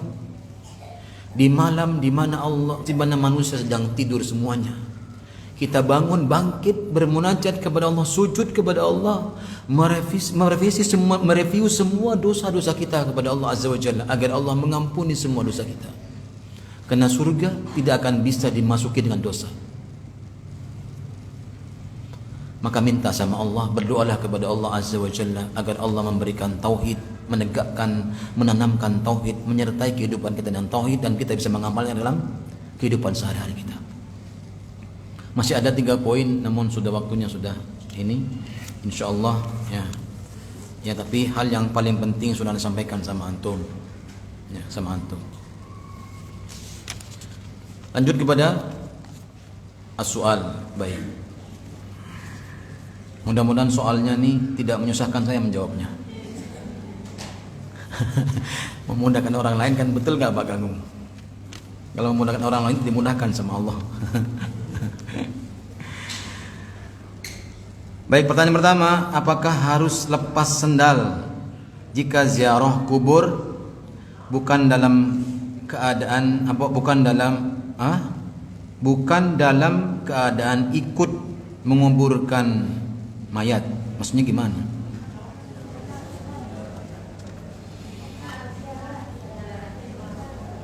Apakah harus lepas sendal jika ziarah kubur? Terus bukan dalam keadaan ikut menguburkan mayat? Ya kalau ibu ziarah kubur ya lepas sendal. Yang dimaksud kita masuk alam kubur lagi. Udah mati aja kan. Ya, masuk penguburan adalah tempat di mana dikuburkan para mayat. Antum mau ziarah kubur tetap harus buka. Ini adab. Ini adab ketika masuk penguburan. Bukan hanya orang yang ngantar jenazah, ya. Jadi orang yang masuk kuburan semuanya disunnahkan sama Nabi untuk melepaskan sendalnya. Kenapa? Untuk menghormati orang yang sudah Coba orang meninggal aja dihormati, ini orang hidup ya, sakitin mulu. Paham maksudnya Ibu ya? Paham? Barakallahu fikum. Terjawab kan? Ya. Yang berikutnya. Assalamualaikum Ustaz. Waalaikumsalam warahmatullahi wabarakatuh. Apakah semua mayat, betul nggak ini, akan mengalami sakratul maut? Saya jawab dulu. Betul. Semua kata Nabi akan mengalami sakratul maut. Ya. Nama innal mauta lasakarat. Semua kematian mengalami apa? Ya.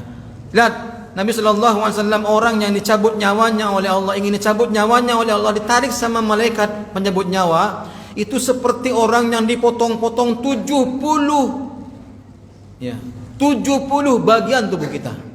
Apa? 70 apa? 70 bagian tubuh kita dipotong-potong sebanyak apa? 70 bagian. Sakitnya itu. Padahal Bapak Ibu sekalian sudah dikurangi kepada Nabi kita Muhammad sallallahu alaihi wasallam. Masih sakit seperti itu. Jadi antum kalau lihat orang kok sujud langsung meninggal, dia mengalami sakratul maut. Cuman kematiannya dimudahkan sama Allah ketika beramal salih. Ini bedanya, Pak. Jadi kalau orang ya, semua orang akan mengalami sakratul maut. Makanya Nabi menganjurkan ketika orang sakratul maut, kalau bisa jangan ditinggalkan. Tapi bagaimana kalau kondisinya memang nggak tahu, Ustaz? Beda dong. Ya. Kemudian apa? Ana lihat di media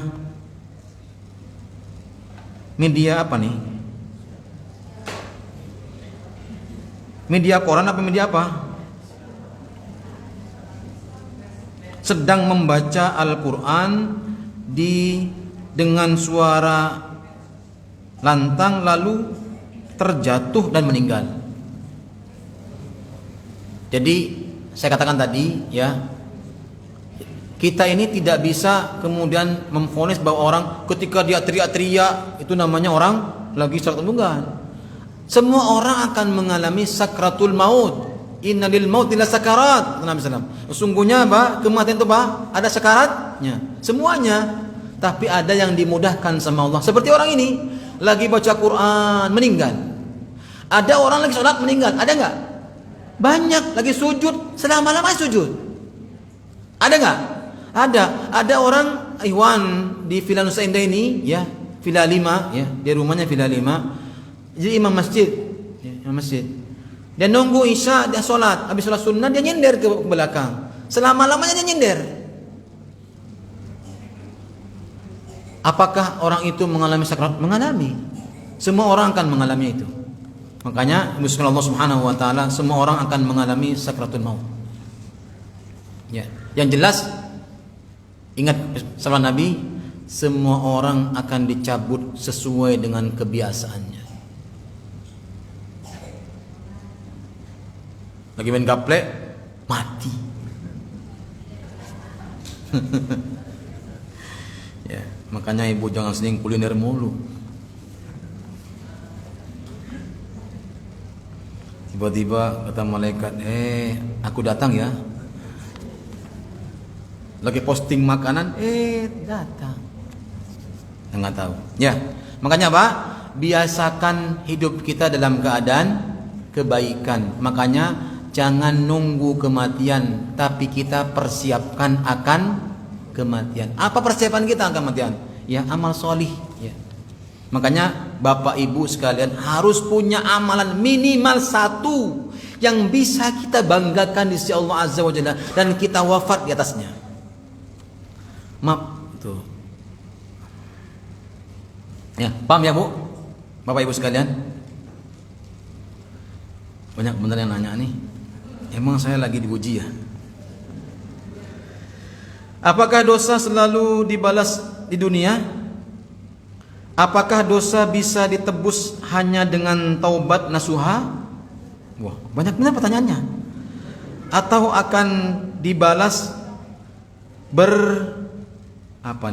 berefek di dunia, di hidup selanjutnya? Ya, baik, oke. Apakah dosa selalu dibalas di dunia? Jawabannya, Allah akan membalas setiap perbuatan dosa di dunia dan di akhirat. Contoh, saya berikan contoh. Al-Imam Hasan Al-Basri, seorang ulama yang sangat terkenal. Suatu hari beliau melewati masjid. Ada seorang laki-laki siang bolong, dia sholat. Dari sholat, awal sholat sampai terakhir dia nangis. Sejadi-jadinya nangis. Dalam hati doang. Al-Imam mengatakan, ini orang di siang bolong kok cari caper, cari perhatian. Ya. Itu dalam hati doang. Lewatlah. Di malam harinya beliau itu biasa qiyamul lail, tapi dia malam itu tidak bisa sama sekali qiyamul lail.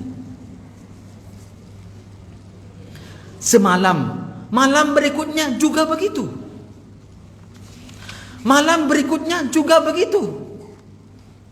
Sampai sebulan mengalami beliau. Akhirnya beliau sudah, dosa apakah aku perbuat ini sehingga Allah memberatkan aku untuk bisa qiyamul lail yang selama ini aku kerjakan, tidak pernah aku tinggalkan.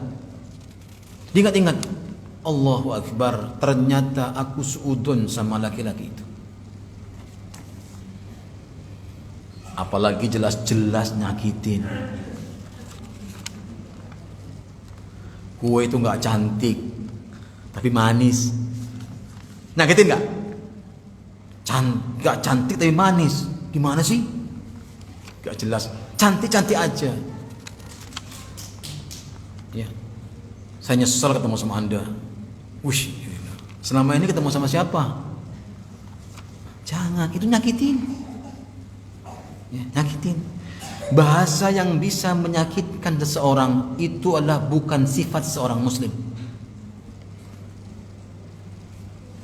Makanya ibu sekalian yang dirahmati Allah Azza wa Jalla, ya. Jadi semuanya akan dibalas sama Allah Azza wa Jalla. Bisa enggak bertobat sama? Ya memang harus bertobat. Tapi kalau dosa ini berhubungan dengan manusia, maka wajib seseorang tobat nasuhannya kepada siapa? Minta maaf sama orang yang telah kita sakiti. Contoh, makanya ada nasihat Ustaz Firanda yang sangat luar biasa, saya sampai sekarang masih ingat betul. Apa kata beliau? Selesaikan semua masalahmu sebelum kematianmu. Bagus kan? Keren, bagus judulnya. Tapi ngelakoninnya, wangil. Ya, enggak. Berani enggak kita? Coba ingat-ingat orang siapa saja yang pernah kita sakiti dengan bahasa kita. Wajib kita datangi sebelum kita mati. Karena itu kata beliau akan memberatkan diri kita. Pertama, ketika sakratul maut. Terutama. Yang kedua, ketika kita ingin ibadah. Akan menghantui kita sering gunjingin ini, ngomongin ini, jelekin itu. Kok ibu ketawa sih? Ngerasa ya? Ya, makanya Pak, selesaikan. Sebelum kematian datang, selesaikan. Karena Allah tidak akan mengampuni hambanya sebelum hamba minta ampun kepada siapa? Yang bersangkutan. Itulah bedanya kalau kita berhubungan dengan apa? Makhluk. Ribet. Makanya seorang suami kalau sering nyakitin istrinya, minta maaf langsung. Mohon maaf ya Mi, selama ini mungkin Abi ini nyakitin Umi. Sering berkata kasar. Jangan antum minta maaf langsung global. Kadang-kadang orang gak gentle nih, global doang. Maafin aku ya lahir batin ya, maaf ya. Itu kalau lebaran juga loh. Coba menjelang puasa semuanya WA muncul minta maaf. Di grup lah, di apa semuanya tuh. Grup apa, PKK, kayak mau apa semuanya tuh. Arisan semuanya minta maaf. Kita gak tahu salahnya tuh apa sampean. Nyolong, ngomongin saya. Kata beliau cerita, ada seorang laki-laki Ustaz, datang ke ana, langsung ke rumah ana. Ustaz, ana minta maaf, pernah ngomongin, udah. Ana sudah tahu, ada maafin, pergi sana. Pernah ngomongin antum, ana udah tahu, udah, ana maafin. Ente ngomongin apa tuh? Makanya, itu tuh kadang-kadang tuh membuat jengkel. Akhirnya apa? Yang minta maaf juga tambah jengkel. Makanya Ceng dari dulu minta maaf, nyakitin mulu sih. Ya Allah, sudah minta maaf. Nah, risiko Pak, Ibu. Kalau Ibu digituin jangan apa? Mutung, kata bahasa kerennya. Tahu mutung? Tahu mutung enggak? Tahu mutung enggak? Masa kagak sih? Langsung minggat, langsung pulang. Jangan, sabar. Apapun yang kau katakan Ceng, yang penting Aceng, ya. Maafin saya. Seserah mau dipukul kayak mau diapa. Nah, gitu minta maaf. Siap.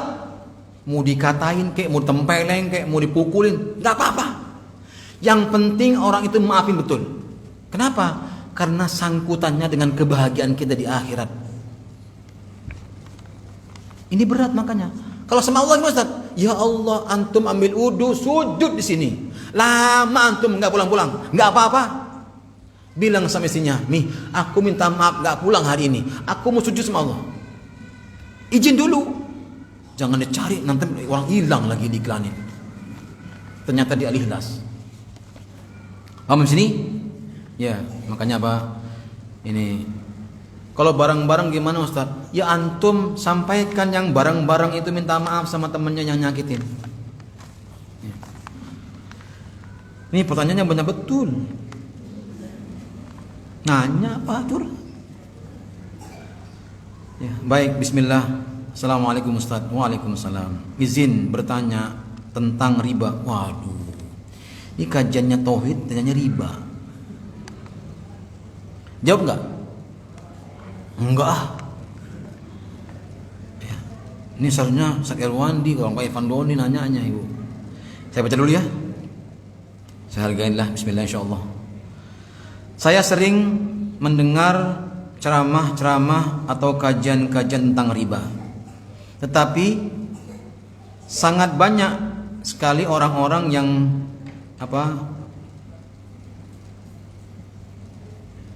apa nih? Nitip atau uang apa? Nitip uang di bank. Oh, nitip nabung, Bu. Nabung di bank. Bank apa? Mungkin bank konvensional ya. Dengan alasan yang berbeda-beda. Bahkan orang yang tahu ilmu saja mereka masih nabung di bank konvensional maksudnya. Bukankah nitip atau nabung di bank tersebut merupakan juga riba? Ya, mohon jawabannya. Jawab apa enggak? Ya, baik. Saya menukil pendapat daripada Ustadz Irwandi. Ada enggak bank sekarang bank syariah? Ada tidak bank syariah? Ada bank syariah. Makanya dianjurkan sama beliau untuk bisa kaum muslimin pindah ke bank syariah. Namun ada orang yang jualan harusnya tidak boleh pakai bank syariah. Kalau enggak boleh pakai sudah keluar dari jualannya. Kenapa? Karena lebih aman. Kalau kemudian bank syariah juga melakukan perbuatan riba, maka kita serahkan kepada Allah Azza wa Jalla. Namun kata beliau, kalau memang ada ya sebagai transit aja, contoh nih, mohon maaf nih, gaji seorang ya harus pakai bank itu misalnya. Boleh nggak hanya gajian langsung dipindahkan? Boleh nggak? Kata beliau boleh. Ya, jadi pendapat ulama adalah boleh. Kenapa? Karena ini berkaitan dengan gaji kita. Kalau enggak, ya tempat kantor kita tidak akan mentransfer. Maka ini dibolehkan. Kita harus punya cadangan bank syariah. Ya, saya tidak mau iklan bank syariah apa aja, terserah ibu. Nanti dibilang saya iklan bank suatu bank, enggak. Jadi boleh ibu boleh nabung di bank, silahkan. Tapi kalau memang kemudian bank itu hanya transit saja, ya transit saja, maka tafadhol, silahkan. Yang jelas, ya yang dimaksud riba ada pertambahan bunga dan pengurangannya. Ya kata beliau itu admin daripada bank, ya itu adminnya, ya boleh kita membayarnya. Bahkan beliau menyarankan bahwasanya kalau ada instansi, ya kita minta pertolongan sampai kita kemudian tidak mau dibantu oleh mereka kecuali dengan kita membayar, maka kata beliau boleh kita karena terpaksa agar kita bisa diselesaikan tugas kita.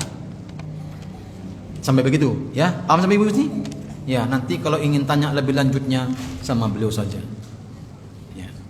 Jadi Bapak Ibu sekalian, bayangkan ya seperti itu bahwasanya kita boleh ya. Tapi kalau kemudian saya nggak mau ke bank syariah, ribet, kebanyakan teori, ya itu lain hal ceritanya, lain cerita itu.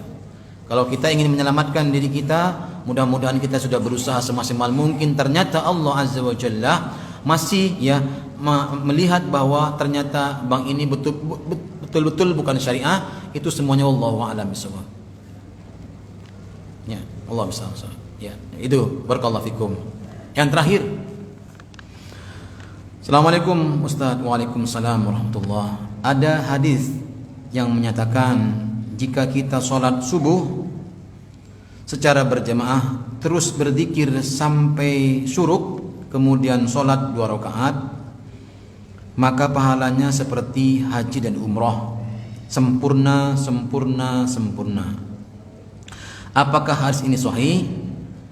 Sejujurnya ya bisa kita amalkan, jazakumullah. Baik, barakallahu fikum. Ya. Hadis ini ibu sekalian yang dirahmati Allah Azza wa Jalla diperselisihkan seperti oleh rahimahullah taala ya beliau Ustaz Yazid dalam buku beliau pertama beliau menghasankan hadis ini. Ya. Yang dihasankan sama beliau, tapi ketika beliau merevisi bukunya yang di akhir-akhir ini beliau mendhaifkan hadisnya. Namun perhatikan Nabi sallallahu alaihi wasallam ya di hadis-hadis yang lainnya, ya di peringatan yang lainnya, hadis ini dikatakan hadis hasan di ghairihi. Ya. Maka kalau kita berkaitan dengan syuruknya, maka kita harus memahami adanya apanya? Adanya apa? Adanya sholat awal duha. Karena Nabi ya beliau selesai sholat subuh berdiam di masjid, kemudian sholat 2 rakaat. Ini hanya istilah saja. Maka boleh kita sholat ya selesai ini dengan sholat apa? Dengan sholat awal duha. Duha itu ada berapa waktu? 3. Awal duha, kedua, dan ketiga. Mana yang lebih utama, Pak? Yang ketiga. Jadi nanti ibu misalnya, Bapak Ibu sekalian, sholat di awal duha misalnya, karena nunggu syuruk itikaf di masjid habis subuh sampai nunggu ini, masya Allah. Kemudian sholat awal duha, ya awal duha itu minimal ya setelah bunyinya itu ya 15 menit lah, dan buru-buru. Nanti jam 8 itu sudah masuk duha yang berikutnya. Sampai jam 10 itu sampai batas yang kedua. Jam 10 sampai jam sebelum zuhur itu batas waktu yang ketiga. Coba mana yang lebih utama? Kenapa kok lebih utama yang yang ketiga 10 sampai sebelum zuhur? Karena di waktu-waktu itu orang sudah loyo. Maka semakin sulit ibadah, semakin besar pahalanya. Contohnya apa Ustaz lagi? Contohnya sholat tahajud. Makanya pahalanya sangat besar. Pahalanya sangat besar. Jadi semakin ibadah itu sulit, Bu. Contoh apa? Salat subuh. Betul apa enggak? Tidak semua orang bisa bangun sholat subuh, betul nggak? Makanya pahalanya sangat besar. Apa pahalanya? Sholat sunnahnya sama apa? Ya, bumi dan itu sunnahnya doang qobliyahnya. Apalagi yang wajibnya, masya Allah besar. Maka jangan tinggalkan. Maka kata Nabi SAW, barang siapa yang sholat subuh berjamaah, pahalanya seperti dia qiyamul lail sepanjang malam.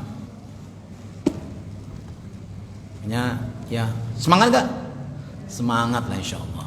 Barakallahu fikum. Sampai di sini kajian kita. Semoga bermanfaat insyaallah ya. Kita diberikan kekuatan oleh Allah Azza wa Jalla. Sekali lagi mohon maaf apabila ada kata-kata yang menyinggung perasaan Bapak Ibu sekalian. Wallahi tidak ada niatan untuk menyinggung ya perasaan Bapak Ibu sekalian.